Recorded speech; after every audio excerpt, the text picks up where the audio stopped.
আকাশবাণী কলকাতা। স্থানীয় সংবাদ পড়ছি সুস্মিতা সেন। বিশেষ খবর হল, আসন্ন বিধানসভা নির্বাচনের প্রস্তুতি খতিয়ে দেখতে নির্বাচন কমিশনের পূর্ণাঙ্গ বেঞ্চ আজ রাতে কলকাতায় আসছেন। সিনিয়র উপনির্বাচন কমিশনারের নেতৃত্বে একটি দল আজ কলকাতায় এসে ইতোমধ্যেই রাজ্যের মুখ্য নির্বাচনী আধিকারিকের সঙ্গে বৈঠক করেছেন। এবারে রাজ্যে মোট ৮০,৭১৯টি বুথে ভোট নেওয়া হবে। আন্তর্জাতিক আদিবাসী ও সাঁওতাল সম্মেলনে রাষ্ট্রপতির প্রোটোকল ভঙ্গের অভিযোগের প্রেক্ষিতে মুখ্য সচিব কেন্দ্রের কাছে বিস্তারিত রিপোর্ট পাঠিয়েছেন। রাষ্ট্রপতির প্রোটোকল ভঙ্গের অভিযোগ নিয়ে কেন্দ্র ও রাজ্যের মধ্যে চাপানুতোর চলছে। নানা অনুষ্ঠানের মধ্যে দিয়ে সারা দেশের সঙ্গে এ রাজ্যেও আজ আন্তর্জাতিক নারী দিবস উদযাপিত হচ্ছে। রাষ্ট্রপতি দ্রৌপদী মুর্মু বলেছেন, সমান সুযোগ এবং সহায়তা পেলে মেয়েরা প্রতিটি ক্ষেত্রেই শ্রেষ্ঠত্ব অর্জন করতে পারে। একাধিক কেন্দ্রীয় মন্ত্রীর উপস্থিতিতে রাজ্যের ৯টি জায়গায় বিজেপির পরিবর্তন যাত্রা কর্মসূচির আয়োজন করা হয়। বনগা সীমান্ত দিয়ে বাংলাদেশে পালানোর সময় সেদেশের ২ কুখ্যাত দুষ্কৃতীকে পুলিশ গ্রেপ্তার করেছে। আইসিসি টি-20 ক্রিকেটের ফাইনালে ভারত প্রথমে ব্যাট করতে নেমে বড় রানের ইনিংস গড়ার পথে। রাজ্যের বেশ কিছু জেলায় আজ বিক্ষিপ্ত বৃষ্টির সম্ভাবনা। আসছি বিস্তারিত সংবাদে। রাজ্যের আসন্ন বিধানসভা নির্বাচনের প্রস্তুতি খতিয়ে দেখতে নির্বাচন কমিশনের পূর্ণাঙ্গ বেঞ্চ আজ এ রাজ্যে আসছেন। মুখ্য নির্বাচন কমিশনার জ্ঞানেশ কুমারের নেতৃত্বে পূর্ণাঙ্গ বেঞ্চের আজ রাত ৮:৩০ নাগাদ কলকাতা বিমানবন্দরে পৌঁছানোর কথা। বিমানবন্দরে মুখ্য নির্বাচন কমিশনার সহ পূর্ণাঙ্গ বেঞ্চকে স্বাগত জানাবেন রাজ্যের মুখ্য নির্বাচনী আধিকারিক মনোজ কুমার আগরওয়াল ও অতিরিক্ত মুখ্য নির্বাচনী আধিকারিক অরিন্দম নিয়োগী। আগামীকাল ৯ই মার্চ সকাল ১০টা থেকে দুপুর ১২টা পর্যন্ত নির্বাচন কমিশন এ রাজ্যের স্বীকৃত রাজনৈতিক দলগুলির সঙ্গে বৈঠকে বসবে। রাজারহাটে আয়োজিত ওই বৈঠকে বিজেপি, বিএসপি, সিপিআইএম, কংগ্রেস, আম আদমি পার্টি ও এনপিপি সহ জাতীয় স্তরে স্বীকৃত ৬টি এবং তৃণমূল কংগ্রেস ও ফরওয়ার্ড ব্লক সহ রাজ্য স্তরে স্বীকৃত এই দুটি দলের প্রতিনিধিদের সঙ্গে বৈঠক করবেন বলে রাজ্যের মুখ্য নির্বাচনী আধিকারিক মনোজ কুমার আগরওয়াল জানিয়েছেন। Preparation for the assembly election কেমন আছে এখানে ওটা মূল্যায়ন করার জন্য দেশ দেওয়ার জন্য মিটিং আছে। সেখানে সব এনফোর্সমেন্ট এজেন্সি যেটা আছে, ডিওস আছে, এসপি আছে, পুলিশ কমিশনার আছেন, এদের সঙ্গে সবার সঙ্গে মিটিং আছে। প্রেস সঙ্গে মিটিং হবে। 8টা রেকগনাইজড পলিটিক্যাল পার্টিজ আছে, ওদের সঙ্গে মিটিং হবে। এছাড়া যে সিনিয়র অফিসার্স আছে স্টেট গভর্নমেন্ট, যেমন চিফ সেক্রেটারি আছেন, হোম সেক্রেটারি আছেন, ডিজি আছে, সিপিএ আছে, বিভিন্ন ডিপার্টমেন্টের স্টেট গভর্নমেন্টের যে ইলেকশন সঙ্গে যুক্ত থাকে ওদের প্রিন্সিপাল সেক্রেটারি, এসিএস সেক্রেটারিদের সঙ্গে। ওই বৈঠকে যোগদানের জন্য ইতোমধ্যেই সংশ্লিষ্ট দলগুলিকে আমন্ত্রণ পাঠানো হয়েছে। ওই দিন সকাল 10টা থেকে 12টা পর্যন্ত প্রতিটি রাজনৈতিক দলের জন্য 15 মিনিট করে সময় বরাদ্দ করা হয়েছে।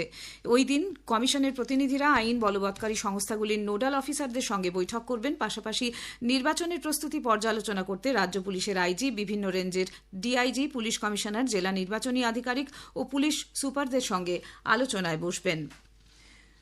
আগামী মঙ্গলবার 10ই মার্চ নির্বাচন কমিশনের পূর্ণাঙ্গ বেঞ্চ রাজ্যের মুখ্য সচিব, মুখ্য নির্বাচনী আধিকারিক, রাজ্য পুলিশের ডিজি, এসপিএনও, কেন্দ্রীয় বাহিনীর নোডাল অফিসার সহ প্রশাসনের বরিষ্ঠ আধিকারিকদের সঙ্গে বৈঠকে মিলিত হবেন।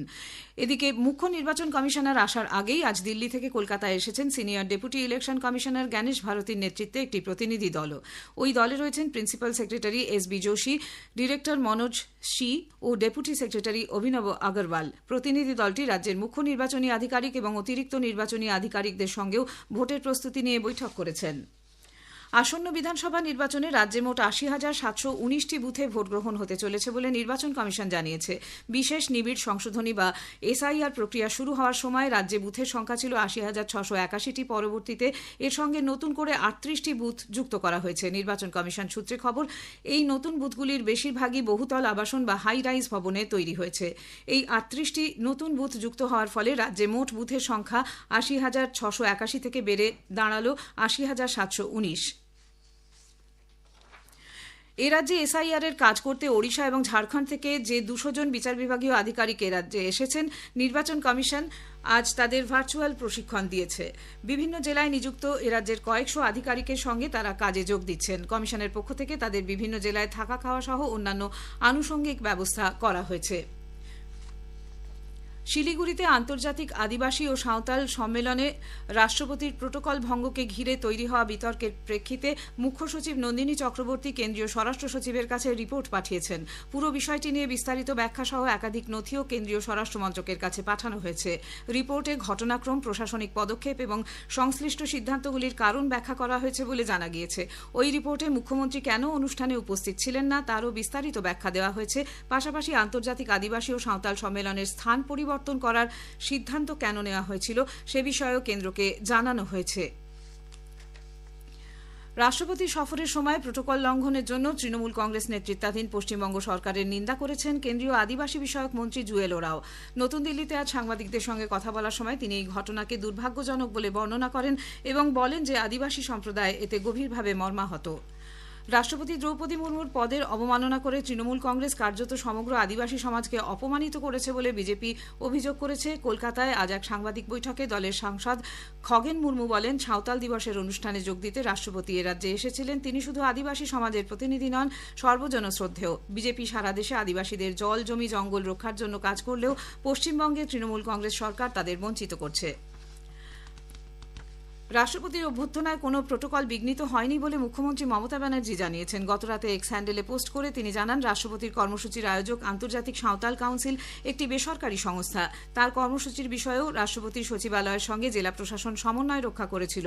পর্যাপ্ত প্রস্তুতি নেই বলে রাষ্ট্রপতির সচিবালয়কে জানানো হলেও কর্মসূচি অপরিবর্তিত রাখা হয়।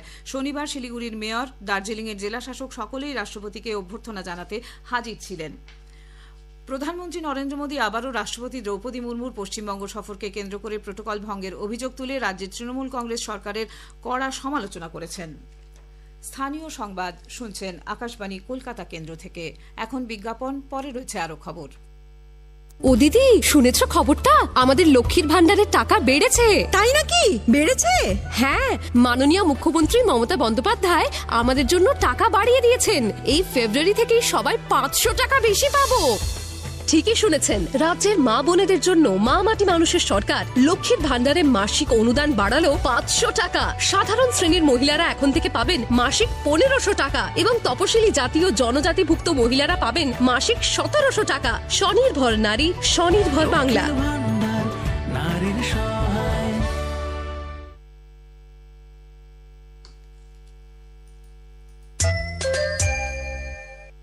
ফিরে আসছি স্থানীয় সংবাদে। আমাদের সংবাদ শোনা যাচ্ছে ইউটিউব চ্যানেল আকাশবাণী সংবাদ বাংলা, ফেসবুক ও ইনস্টাগ্রাম আকাশবাণী সংবাদ কলকাতা এবং এক্স হ্যান্ডেল AIR নিউজ কলকাতাতে। আজ আন্তর্জাতিক নারী দিবস। এবছর এই দিবসের মূল ভাবনা হল সব মহিলা ও শিশু কন্যাদের জন্য অধিকার, ন্যায় বিচার এবং যথাযথ ব্যবস্থা গ্রহণ। জাতি, ভাষা, সংস্কৃতি, অর্থনীতি এবং রাজনীতি সীমানা পেরিয়ে নারীদের সাফল্যের স্বীকৃতি দিতে এই দিবস উদযাপন করা হয়। আন্তর্জাতিক নারী দিবস উপলক্ষে আজ এ রাজ্য সহ সারা দেশে নানা অনুষ্ঠানের আয়োজন করা হয়। নতুন দিল্লিতে এক অনুষ্ঠানে রাষ্ট্রপতি দ্রৌপদী মুর্মু বলেন যে নারীদের সমান সুযোগ ও সহায়তা দেওয়া হলে তারা প্রতিটি ক্ষেত্রেই শ্রেষ্ঠত্ব অর্জন করতে পারে। উপরাষ্ট্রপতি CP রাধাকৃষ্ণন, প্রধানমন্ত্রী নরেন্দ্র মোদী আন্তর্জাতিক নারী দিবস উপলক্ষে মহিলাদের শুভেচ্ছা জানিয়েছেন। আন্তর্জাতিক নারী দিবস উপলক্ষে মুখ্যমন্ত্রী মমতা ব্যানার্জি রাজ্যবাসীকে শুভেচ্ছা জানিয়েছেন। সামাজিক মাধ্যমে এক বার্তায় রাজ্য সরকারের কন্যাশ্রী, রূপশ্রী, আনন্দধারা সহ বিভিন্ন প্রকল্পের উল্লেখ করে মুখ্যমন্ত্রী বলেন, বাংলার প্রতিটি মেয়ে বাংলার গর্ব, সমাজের প্রতি স্তরে তাদের অবদান অবিস্মরণীয়। তৃণমূল কংগ্রেস আন্তর্জাতিক নারী দিবস উপলক্ষে সুবোধ মল্লিক স্কোয়ার থেকে মেট্রো চ্যানেলের ধর্ণা মঞ্চ পর্যন্ত একটি মিছিল করে। মধ্য কলকাতা জেলা মহিলা কংগ্রেস ও INUC সেবা দল যৌথভাবে আন্তর্জাতিক নারী দিবস উদযাপন করেছে। রাজ্যে আজ বিজেপির পরিবর্তন যাত্রা কর্মসূচিতে 9টি সভার আয়োজন করা হয়। পুরুলিয়ার বলরামপুর বিধানসভা কেন্দ্র থেকে বিজেপির পরিবর্তন যাত্রার রথ বের হয়। পরে বান্দোয়ান বিধানসভা কেন্দ্রের বড়াবাজার সিন্দ্রি অতিক্রম করে দুপুর নাগাদ মানবাজারে এসে পৌঁছয়। মানবাজার ব্যাংক মোড়ে অবস্থিত স্বাধীনতা সংগ্রামী গোবিন্দ মাহাতো ও চুনারাম মাহাতোর মূর্তির পাদদেশে মাল্যদান করে শ্রদ্ধা জ্ঞাপন করেন বিজেপি নেতৃবৃন্দ। এদিন প্রশাসনকে জানানো সত্ত্বেও স্বাধীনতা সংগ্রামীদের মূর্তির সামনের গেট খোলা না থাকায় ক্ষোভ প্রকাশ করেন পুরুলিয়ার সাংসদ জ্যোতির্ময় সিং মাহাতো।